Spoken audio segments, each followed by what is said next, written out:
Welcome back to the Mental Playbook with Christine Dalgety, Season 2. This season, we are expanding the conversation, hearing from mental health experts, professionals from different industries, and people in the sports world about how they take care of their minds, handle challenges, and build the mindset to thrive both on the job and in life. So, grab a coffee, get comfy, tune in, get inspired, and let's dive into some fascinating conversations. Remember, your mind is super powerful, and with the right tools and knowledge, you can master your mental playbook. And while you're doing that, take care of you. Hey everyone, welcome back to the Mental Playbook with Christine Dalgety. A couple of changes today. One, in previous podcasts, I was talking about Lily bringing a little man into the world, and the little man is here with us today. So if you hear some sounds, that is him, but he is gorgeous and a very good boy. So, and the other thing, unfortunately, when I was watching last week's podcast, or 2 weeks ago, we were joking because my little BFF, Cole, my cat, was trying to jump up all the time, and I said that he always wanted to be the center of attention.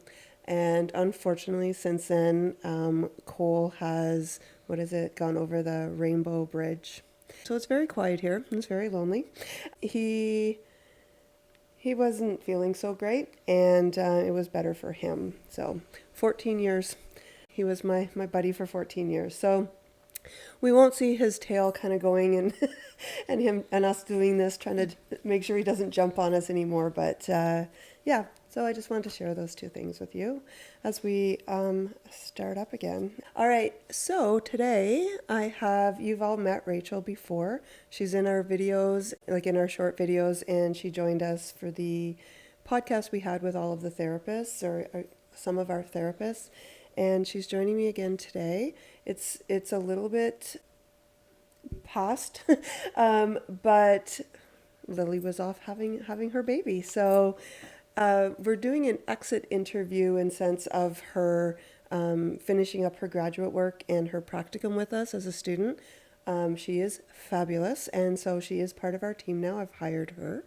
I just wanted to, talk to Rachel a little bit about her journey in this, and I've had the journey, but different time frames, right? Rachel's in her 20s. When I did mine, I was in my 40s and had a lot of career behind me, and things have changed a lot with that university since. So just to help anyone out there that might be thinking about it or maybe going through it right now. So welcome. Thank you for now having I'll turn me. to talk to you. Just to start off, I think that people get these perspectives of psychotherapists and stuff that were like, this is what we do and everything's psychology and everything. Not totally wrong. Because even with friends and family, sometimes the analysis goes on. But so what are you outside of psychology?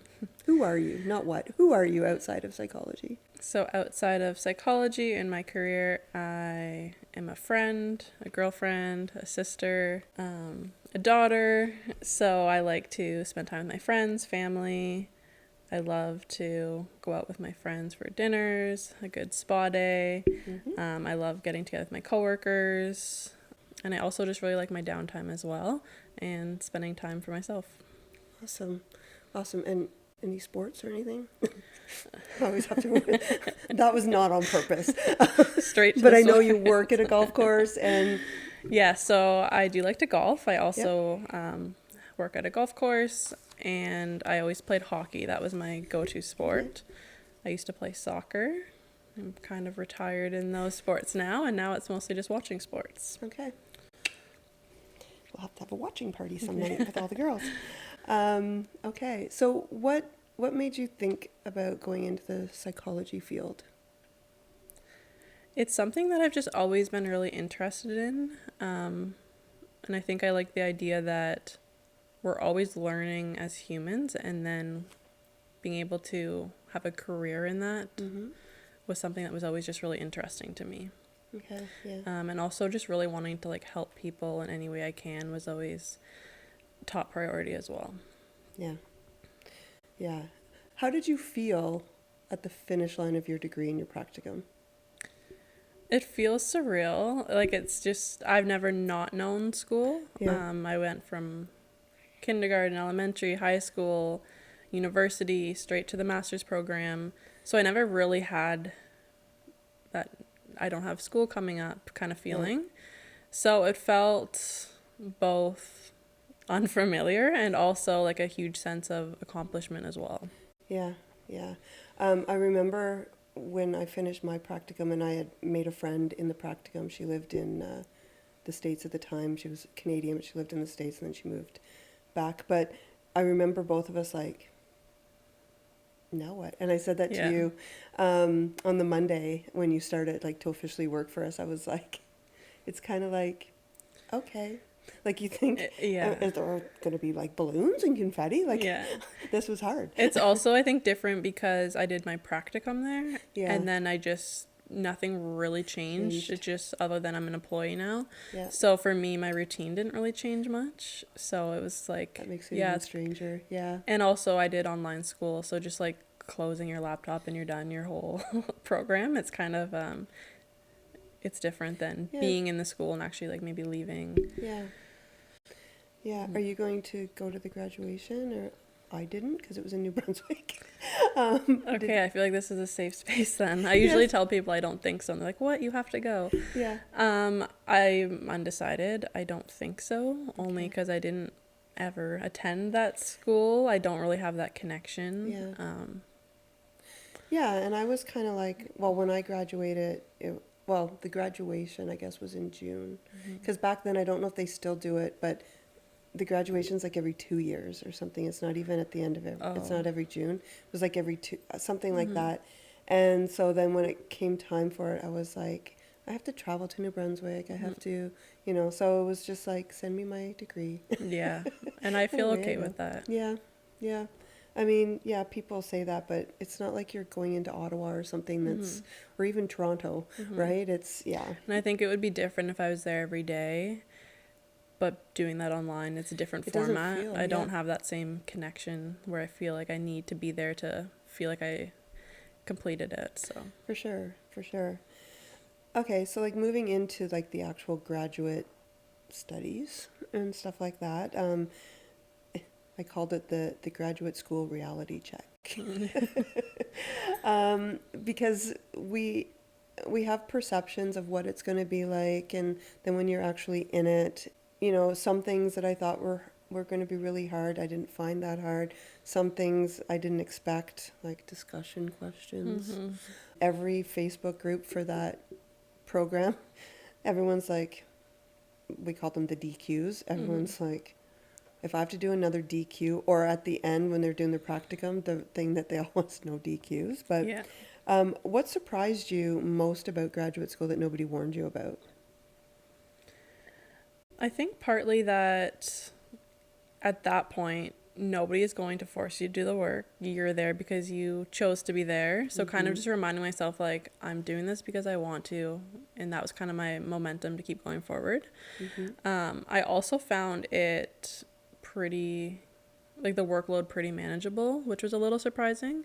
I thought it'd be a little bit more intense, but I think part of that could be because I was actually like learning the tools for how to be a therapist rather than just like broad and general courses. Like all the theory and stuff like that. So it was a little bit more, most courses were a little bit more interesting for me. So I found that a little bit easier than I would have expected it to be. Yeah. And I think the format at that university too, I don't know if it's changed since I did it, but it was trimester. So you go but you do 3 courses, but it's like 5 weeks, 5 weeks, 5 weeks, like one course at a time. No, it's like a semester's amount of work in 5 weeks. So I remember doing essays every weekend and stuff. But I think that I mean, I worked full time when I did it too, and I think that helped. Just having to focus on one course. Yeah, because when I did my BA online, I was working full time too, and I had 5 courses a semester, and that was a lot of work. Yeah, so I think that made a difference having one to focus on. Some courses were 10 weeks, and I found when they were 10 weeks, it almost stretched out too much, that there was more time in between too, more free time. So yeah, there was. The first course was 10 weeks when I did the psychosocial. emotional course, I think. Biopsychosocial. Biopsychosocial. Yeah. Yes. Did you find anything that was harder than you expected or easier than you thought it would be? Other than like the course load and I wouldn't say harder. I think actually maybe. So I think my university education didn't quite prepare me the way I wish it could have for some of the material, like learning right away about like trauma or things that I hadn't learned really about in university. That was a little bit challenging. Like I had to kind of teach myself to get caught up. yeah.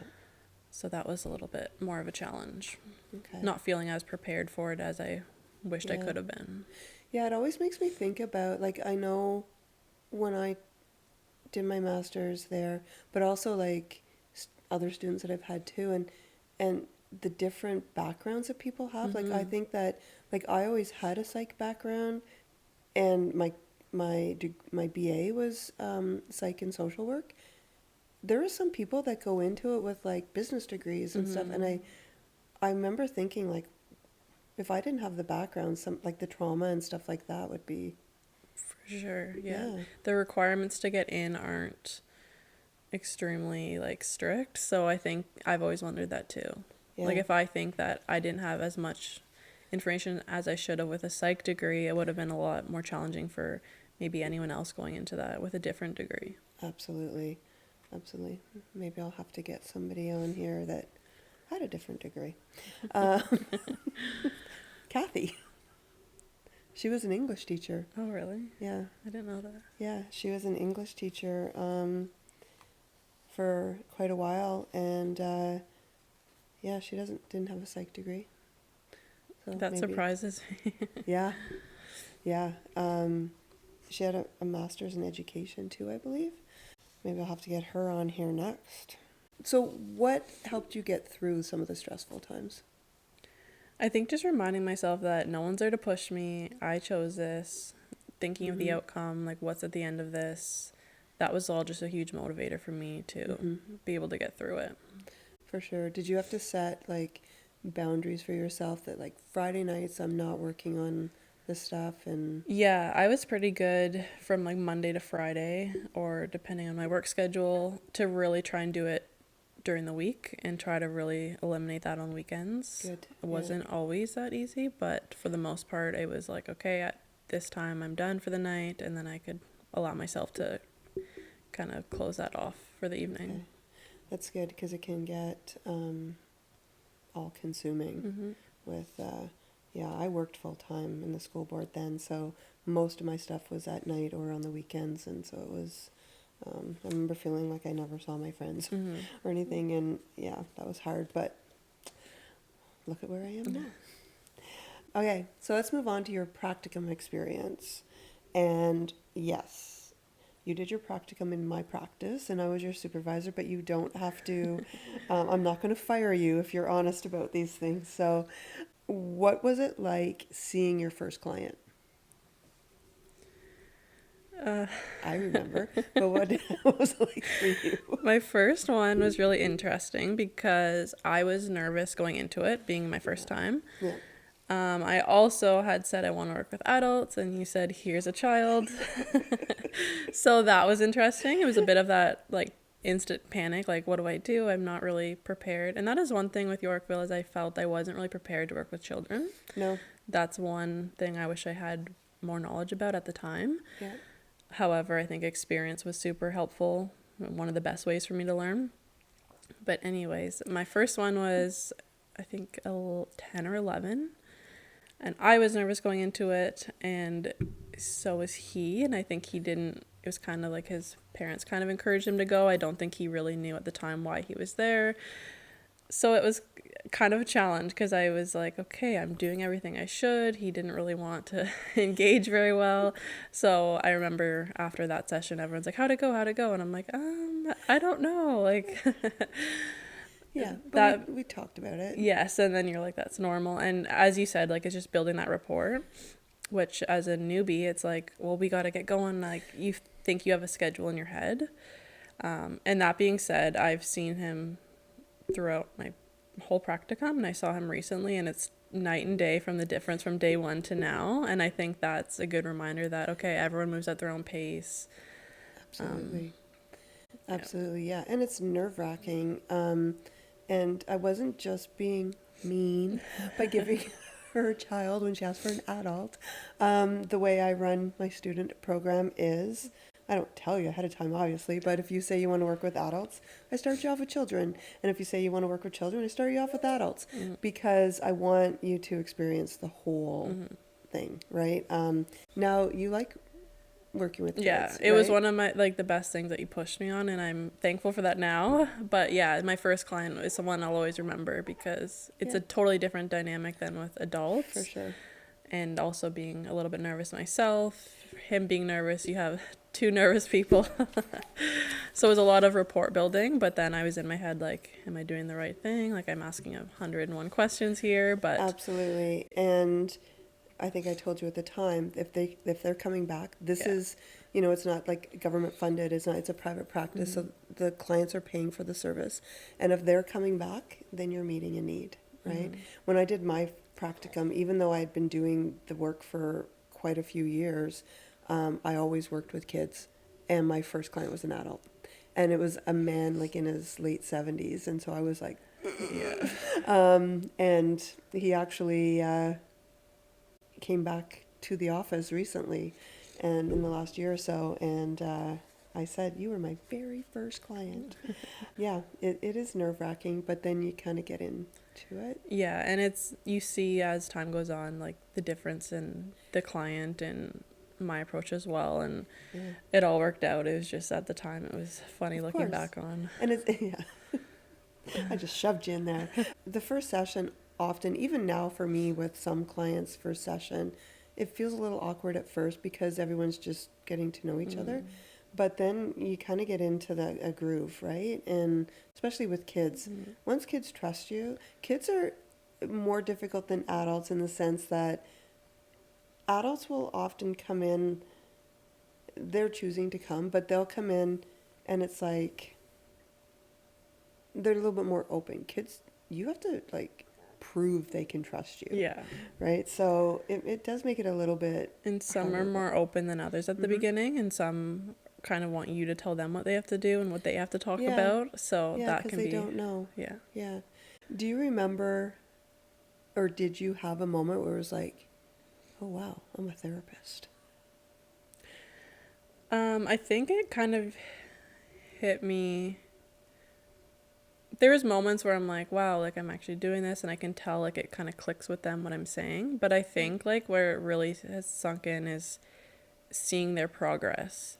Because at first, like, I can ask all the right questions, apply the techniques, but it's until I actually saw the long-term effects on it, I'm like, wow, this is actually helpful. I think that's probably the best part of being a therapist.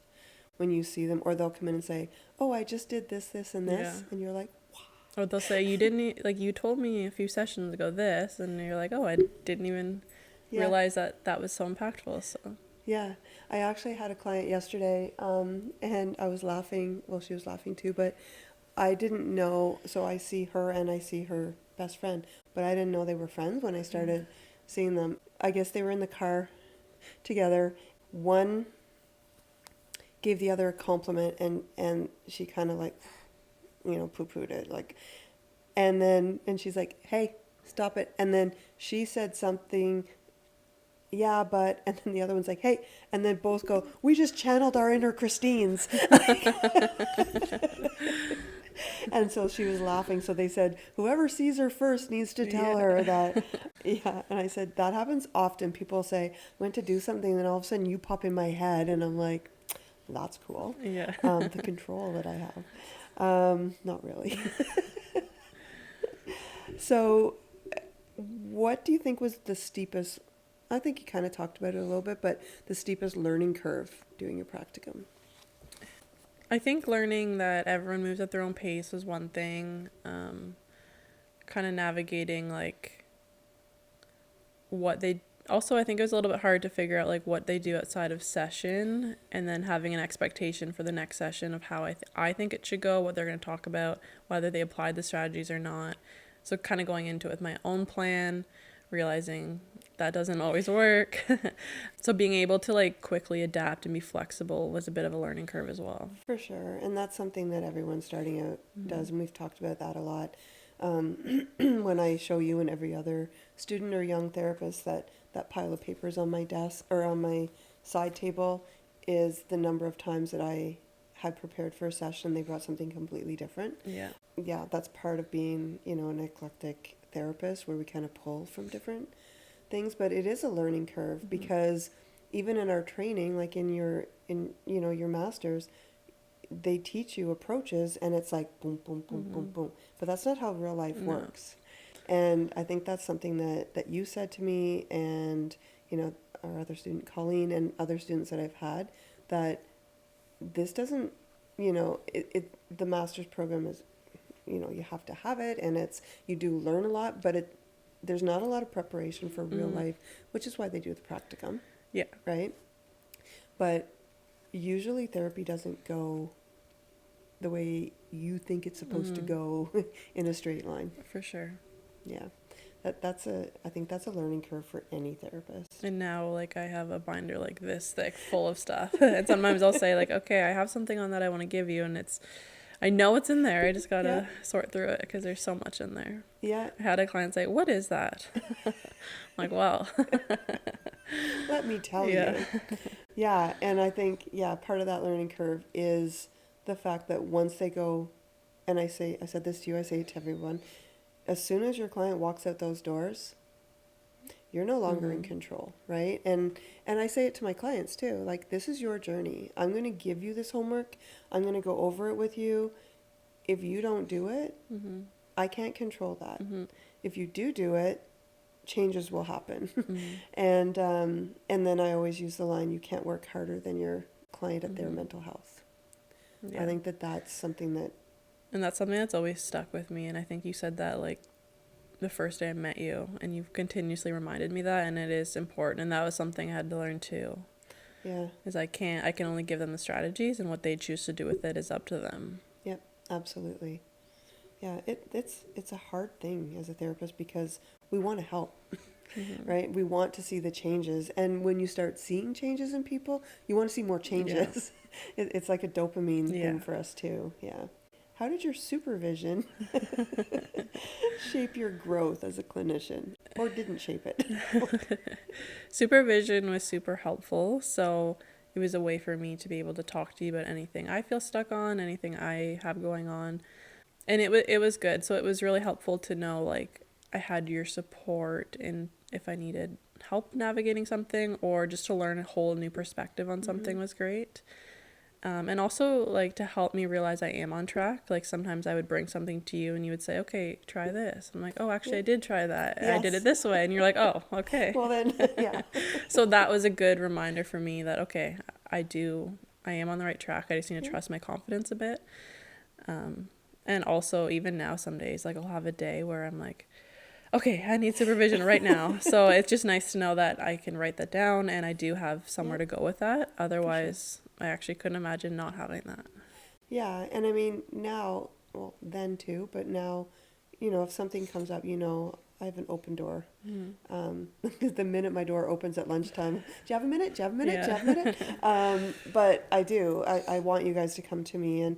And I think that supervision and consultation and, I don't have to have it anymore because I am a clinical supervisor and I independent practice. But this morning I just had an hour consultation with Kevin, who is my consultant, psychologist. And I said to him, now I kind of talk to him more about the clinical supervision and running the practice and stuff like that. But I said to him, like, I look forward to these because he's a wealth of knowledge and he's a walking library. But he's a wealth of knowledge and he gives me these little tidbits or he validates things. And I think that supervision or consultation is really valuable for all psychotherapists. Yeah. No matter how long. It's refreshing to get that new perspective sometimes, or even just the validation, like you are doing the right thing. Yeah. Yeah. And like I was talking to him through something, and as I was talking to him, I was like, oh, I can just do this, right? And he said, see, you talk it out. And it's stuff that I can't talk out at work because it's about running the practice or whatever, and that's not on you guys, that's on me, right? So, and just like sometimes you'll say just little things and I'm like, oh, yeah, I can do that, right? So I think, yeah, I think it's really. Did you ever experience, I know you had some self-doubt, but self-doubt or like imposter syndrome? And if you did, like, how did you work through that? I think more at the beginning. I think it's natural to feel that right off the bat because you go from like learning to, okay, you have a full client for a full hour. So I think I experienced it a little more at the beginning, but I think just with getting busy and experience, that kind of went away pretty quickly. Okay. Was there any time, we're just kind of go from student to clinician. Now, was there any time, I know you said like working with the client and that kind of thing, that moment of, oh, I am a therapist, but was there any time that, like, during your practicum, or did it happen after that you kind of went from like, I don't just feel like a student anymore, I feel like a therapist? Throughout my practicum, I felt it definitely more in my second term. So I guess I started in May, I think around end of summer, fall. I felt like a huge shift. Yeah. I felt much more confident in my abilities as a therapist. So I think that's when it really hit me like, okay, I'm a therapist. At that point, I didn't necessarily feel like a student anymore. Okay. I felt more capable. Yeah. Yeah, and second semester too is kind of when you start doing more assessments and you start learning about that stuff. And you were doing a group with Erin and stuff, yeah. And I also learned a lot from like Erin, Jade at the time, from all the girls, like Until she chatting abandoned us and had a baby. Yeah. Yes. Like even at the time I was using Kathy's office, Darby was right next to me. So just always like kind of chatting quickly with them. I learned a lot that way too. Yeah. I think that, I mean, media, movies and stuff, the way they portray therapists and everything, it's like when clients are nervous, and I've never been to a therapist, I always say, this is like my goal for this practice has been a casual, laid back environment. And actually, a client just said to me the other day, I really get a lot from these sessions. And they said, it's just like we have like casual talk too, and it's like talking to a friend, but there's boundaries, and I said that's exactly what I wanted here. But we also get like these perspectives. So I always say to them, I don't have a pencil skirt with the glasses on the end of my nose and a clipboard and like, tell me how you feel. How does that make you feel? Because we're not even supposed to say that. I think that we all have an idea of what, a good therapist should be.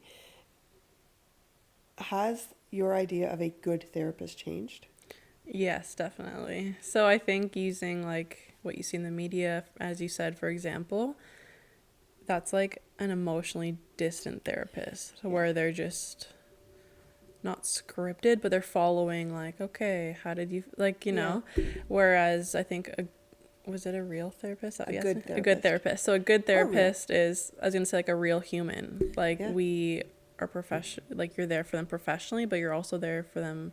You're a human too, like offering them that safe space, the support. So setting professional boundaries, not being too invested, but also like genuinely caring for your client and being authentic, I think is what a good therapist can be.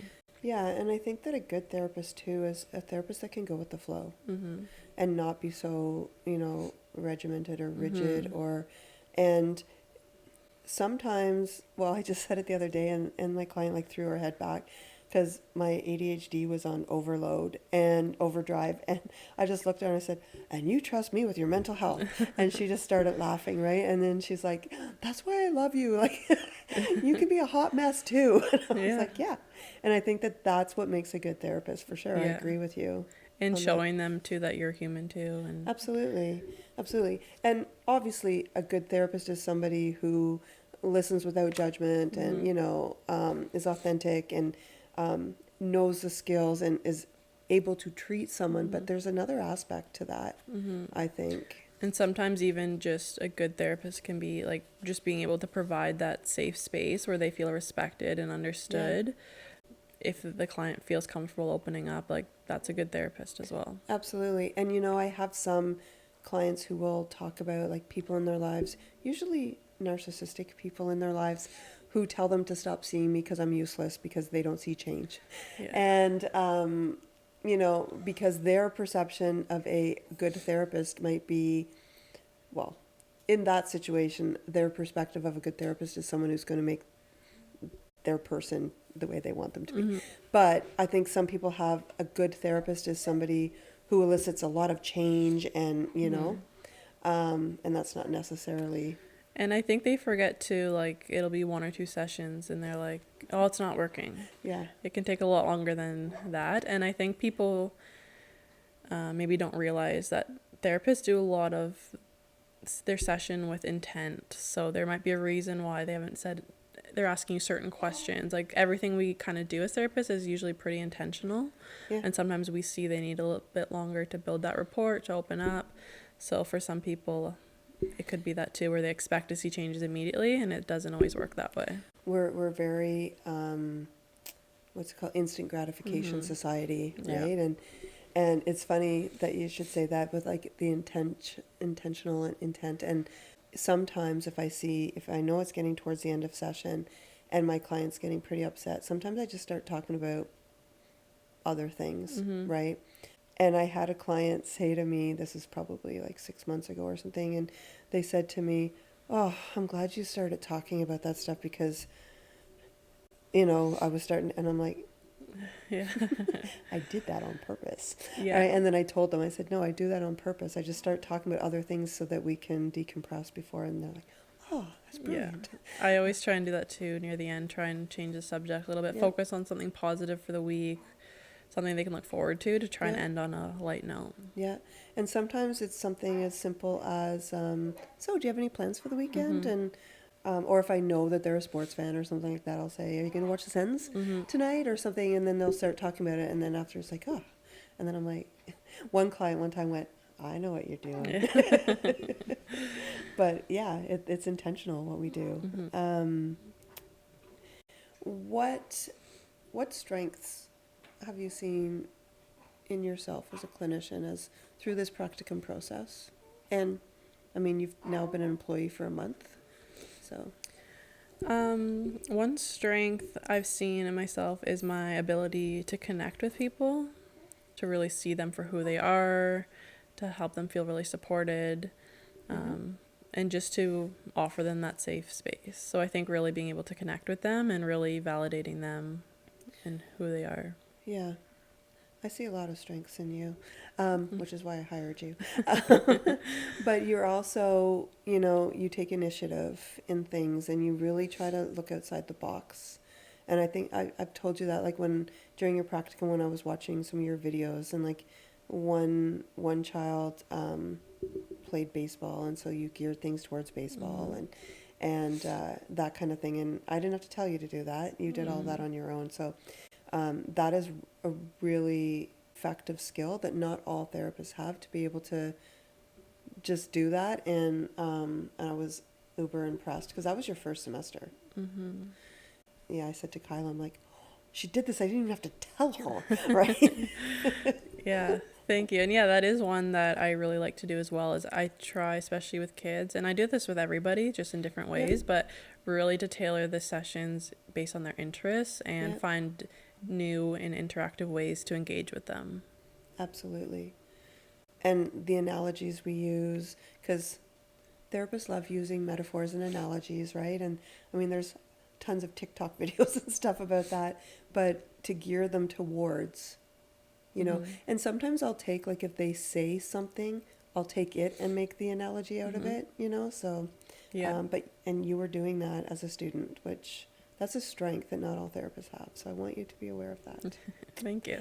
And just your go with the flow kind of, you know, Kyla said the other day, I think I said, I can't remember what it was, and I asked her, I said, did Rachel feel comfortable with that, or it was a change, or I don't know what it was now. And Kyla was like, Rachel feels comfortable with everything.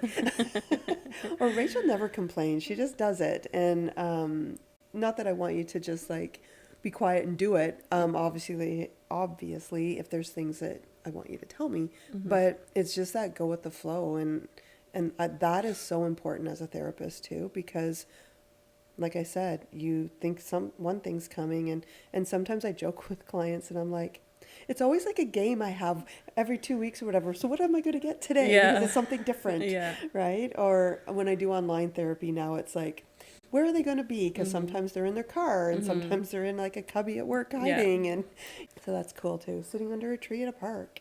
Is there anything that, I mean, you're still young at this, right? You're still new at this, even though you're fantabulous. There's still, is there anything that you feel like you're still really working on or that you want to work on? I think I'm always working on learning more, trying new things, learning from other therapists. So that's something that's always will be ongoing for me. Yeah. So I think just really learning how to be like flexible with new situations, and yeah, just kind of like if there's an area I feel like I need to learn a little bit more on, really finding the time to make sure I can get that done before the next session. Yeah. So really just continuing like to educate myself. Okay. Yeah, and I tell you guys to carve out time, right? And because I mean, you hit the ground running. you started working with us with a good clientele base, client base, and so you are going to be getting busier. And so it's when you go from one client to the next, it's really important to take. Sometimes if it's a cancellation or whatever, to take that time for you to plan things, but also take that time to chill, right? I don't want you working during your lunch. That's kind of a do as I say, not as I do thing, because I work through my lunch. But I have to. Okay, no, I don't. I don't have to, but sometimes, like, if I have it, I'd rather do it during my lunch than come home from work and have 50 emails and Yes, I'm the same way. thing, I try and finish notes up during lunch, have something to eat, and then take the last like 10, 15 minutes to just myself before the next client. So that's perfect. What works for me for now. Perfect. And I love when all of you guys have lunch or a break at the same time, and I hear you all laughing and everything, either out at Kyla's desk or in the lunchroom. You should have heard us when you were gone. It was Erin, Kyla, and I, and we had a whole list of things we're all going to do together. I heard. Yeah. We're like, Christine's going to love this. I think it was Monday. I went out to talk to Kyla at her desk on my lunch, and Erin was standing there, and Erin goes, "Want to see our bucket list?" I said, "Pardon?"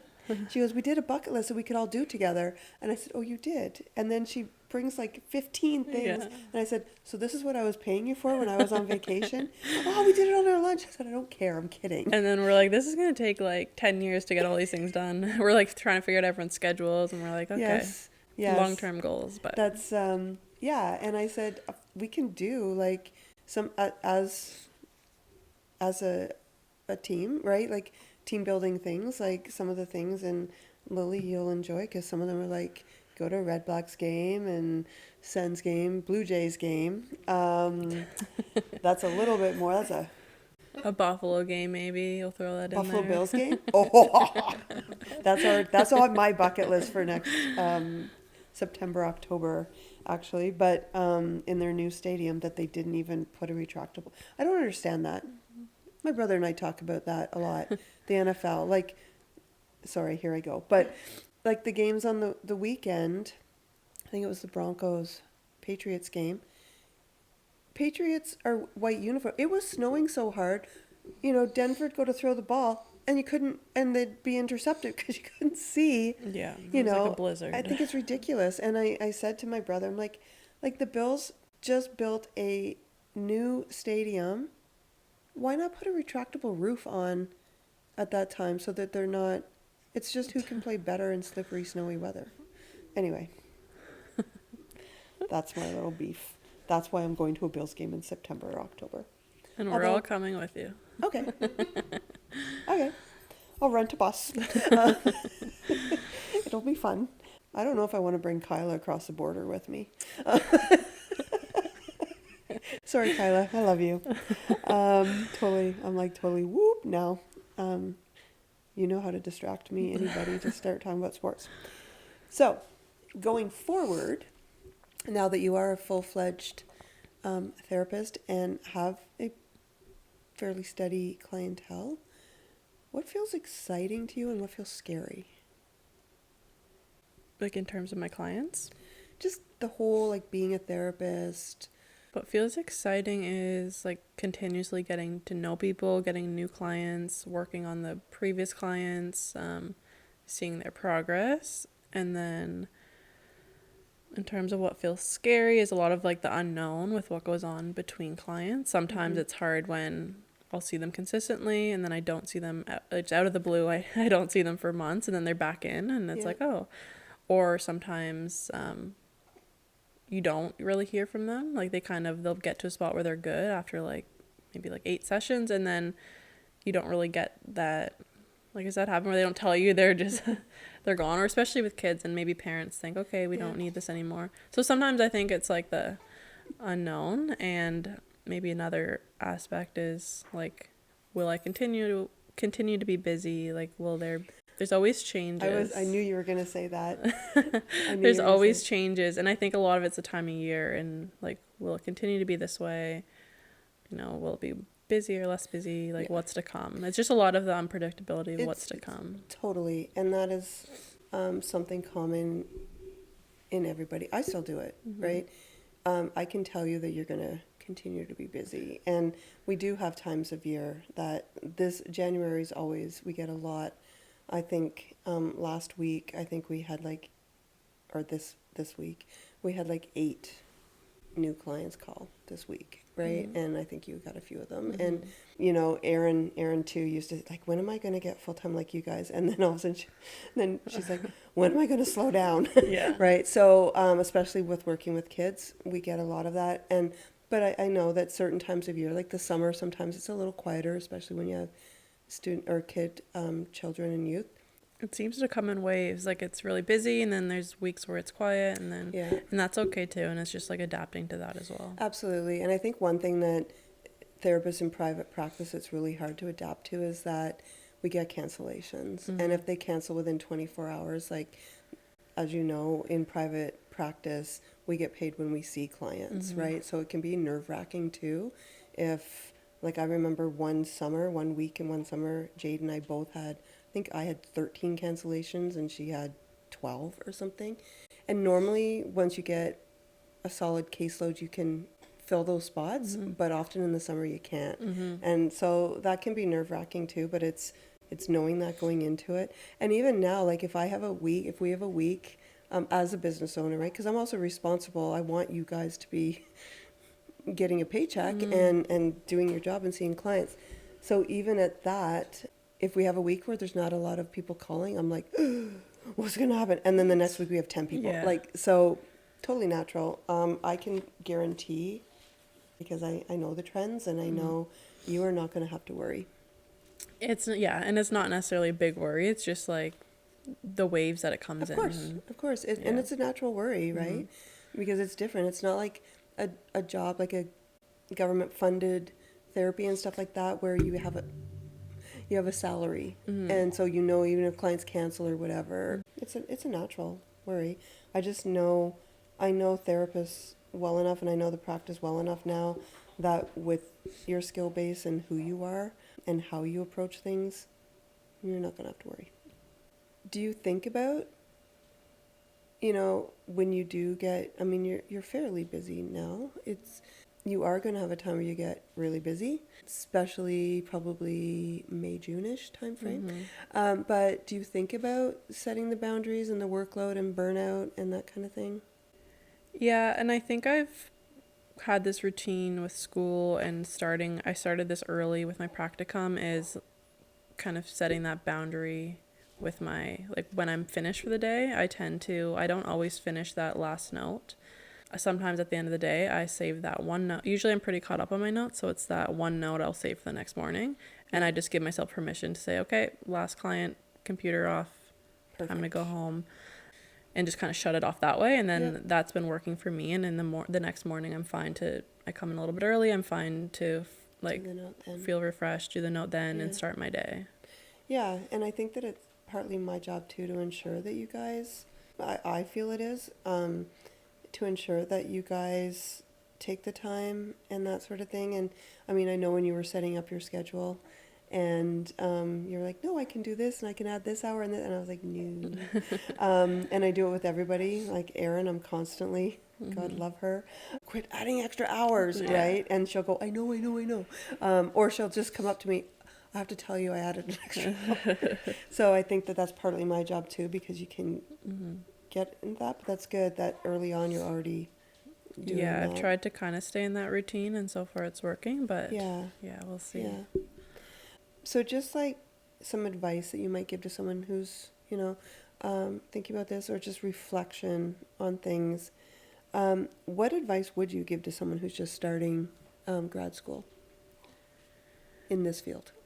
Just to remind themselves like why they're doing it. They're doing it because they want to, thinking of what the outcome is, and just to really trust the process. Like I'm really a good believer that your experiences, you can learn from all of your experiences. So trust the good ones, the bad ones, and to really stick through it because it's worth the wait. It's a really rewarding field to be in this, but any grad school is, because it's what you've wanted for that long and it's like the finish line. Yeah. What would you tell your first year self now? First year of the program? I think I would just remind myself to keep moving forward, that it's worth the wait, kind of just repeating what I said, but that it's really, and it does go by quick. It's hard to see that at the time, but it's all worth it in the end. Yeah. I often think about this too.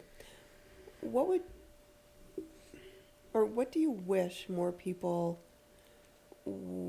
knew about becoming a therapist or being a therapist?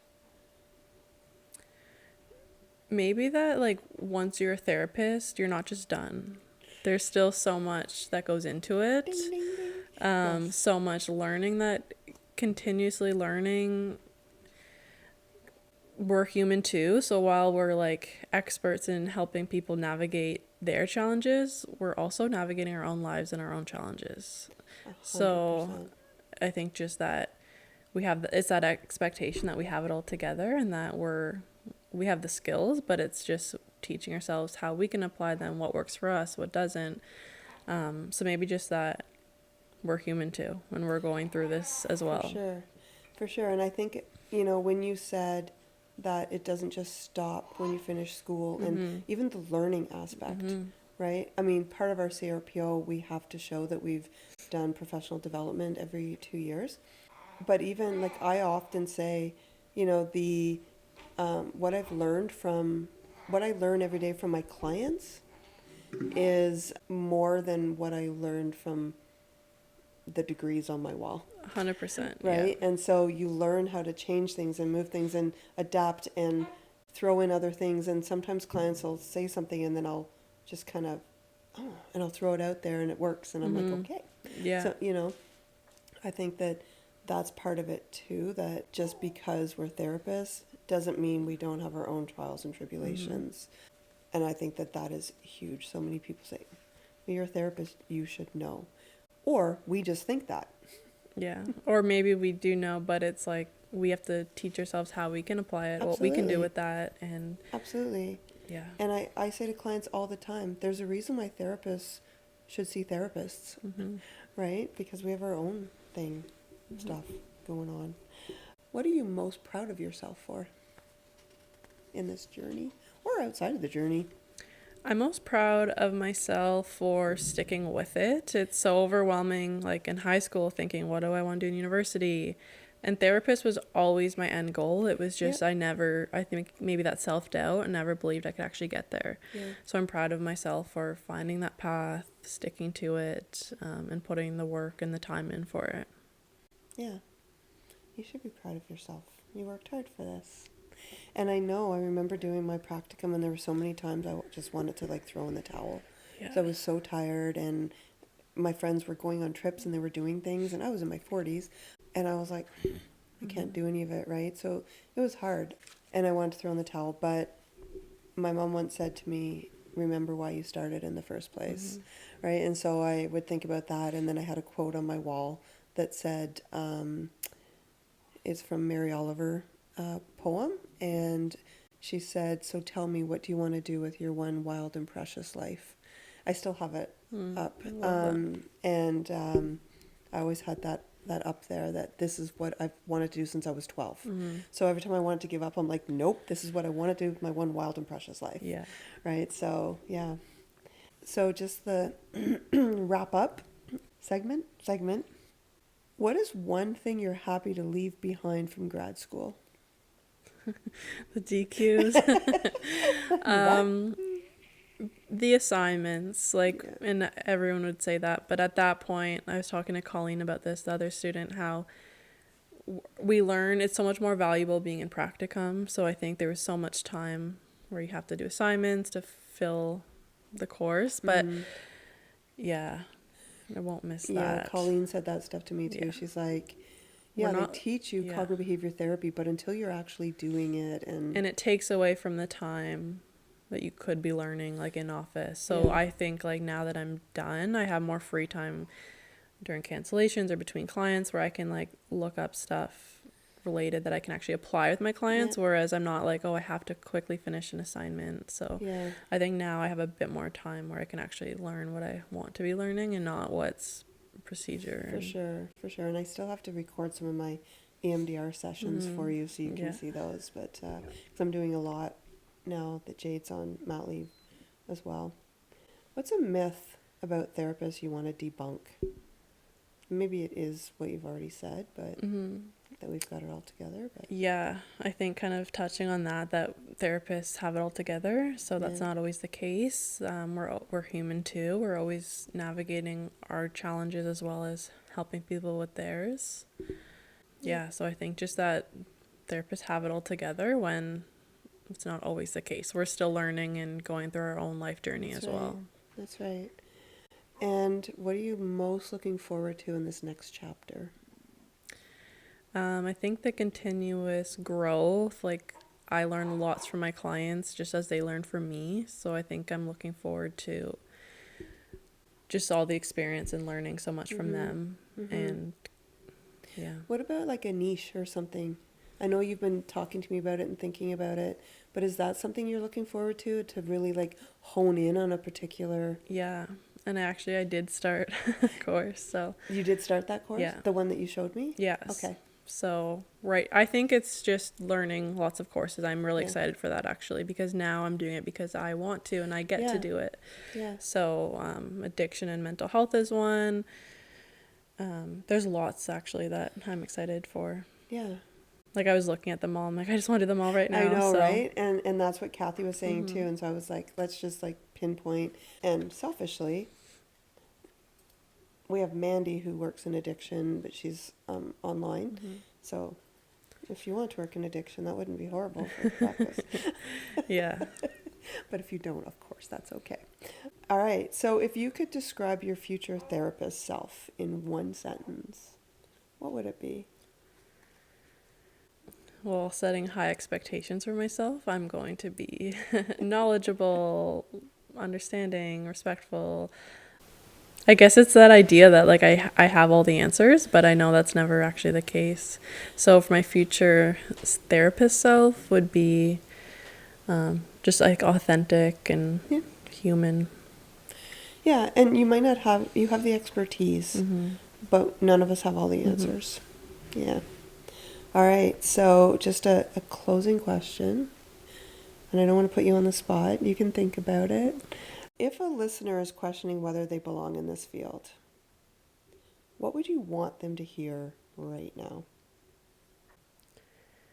Maybe just to, like, really pay attention to their intuition, what feels aligned with them, their intentions behind it. And I think that really gives them the answer. Absolutely. Well done. Yes, because I think that people, you know, because of what they see as therapists, and I know that, like, I've had people say, oh, you're a therapist, that must be a charmed life. You make a lot of money. You do. It's not, we do okay, but it's not, there's so much more, like the mental. I hear from more people, I hear oh, I'm going to go into be a therapist because of those reasons. Mm-hmm. But from more people I hear, I don't know how you do what you do, right? And I think that if you are considering this career, that you need to look at your own mental health as well. Some people go into this career because they've been through a lot, Right.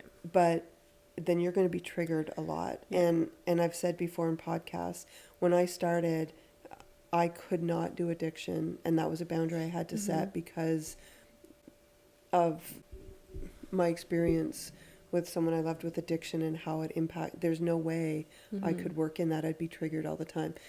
I have that awareness. Some people didn't, right? And I don't. And I know that people have started this profession and quit because they couldn't cope in it. Yeah, so I think really just questioning like what the real intention is behind it. 100%. All right. Thank you. Thank you for joining us today and learning about, how Rachel's journey. And I have another student, so when she's finished, we'll do her exit interview too in a few months. As always, if you have any questions, please shoot us a DM or reach out. Take care of you. That's it for today's episode of the Mental Playbook with Christine Dalgety. Remember, the work doesn't end when the episode does. Thank you so much for watching and for being part of these conversations. If you're enjoying the podcast, please like, subscribe, and leave a comment below. It helps us grow and reach more people who might need this too. And don't forget, take care of you.